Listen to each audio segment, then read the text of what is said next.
their First Amendment right. Let me go to Nick Ackerman, former Watergate prosecutor, and I'm joined by the managing editor of The Blaze, a conservative publication, Leon Wolf. Leon, I know that traditional conservatives, as well as libertarians, care a lot about First Amendment rights. It's an area where there's often some overlap. Putting aside any policy views, I wonder your view of the core of this set of allegations, whether it's valid or whether it concerns you.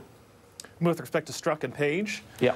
No, I'm not overly concerned about that. And the reason for that is that if it was true that Strzok was talking about an actual secret society, which my first impression was that this was an obvious joke between himself and Page, but if it were true that he were seeking to form or belong to some secret society with the goal of taking down Trump, why would he have turned down assignment to Mueller's team, which is another thing that he discussed in the text? I mean, if you wanted to take down Trump and if you were that committed to this to, just destroy President Trump, wouldn't going with Mueller be the #1 easiest way to do that? Sure. And you see in his text that he says, I guess what I'm asking you is, given that that hasn't been proven, that there's nothing like that the Republican members of Congress that I just showed have offered that, does it concern you that they seem to be attacking and retaliating against public servants by name for what looks like their private political views?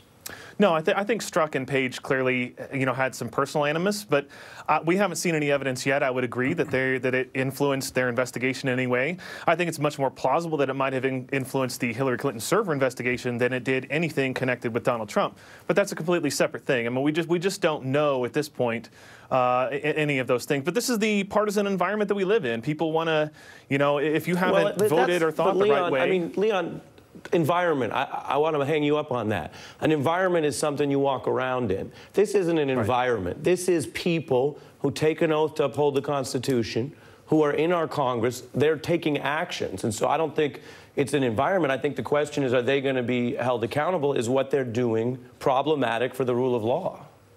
Yeah, look, Ari, I'm not telling you how it should be. I'm just telling you how it is. I mean, this is the way that all of the world works. I mean, anytime there's a judicial decision that comes out now, the first thing that people go and run to see is who appointed the judge. I mean, is it fair? Is it right? Is it the kind of system we should live in? No, but I mean, that's the kind of questions that people always ask. And, for myself, again, as a conservative, I can clearly see where their animus is, but I'm kind of like you. I want to see where's the evidence that it actually affected their work. I don't see any, and so I think until we find that there's no need to have such a cow about it. Let me go to Nick, and we're not trying to have a cow. Bart Simpson is welcome any time, but I think Leon says on the one hand this is problematic, but on the other hand, this is normal politics.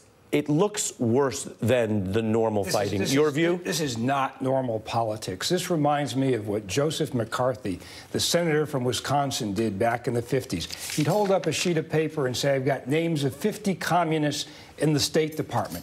It was all bogus. It was all designed to destroy people's reputations and to enhance his own power. That's what's going on here. They've created a document that they know they can't release because it has classified information, and they're using it just like Joe McCarthy used his pieces of paper to try and impugn people. This is not normal politics. This is not Democrat, Republican, or conservative liberal. I mean, this is just downright nastiness that has no business in our political system. Yeah, and I got to say, and I try to report all sides of it, but there's nothing normal about a member of Congress saying, well, maybe people in the FBI are going to wind up in jail or committed a crime without having the evidence. That is more than a reversal, and it goes to, I think, what's going to be a test for the United States as we move ahead if this continues. Leon Wolf, I really appreciate you joining me. Nick Ackerman, as always, good to see you. Up next, as promised.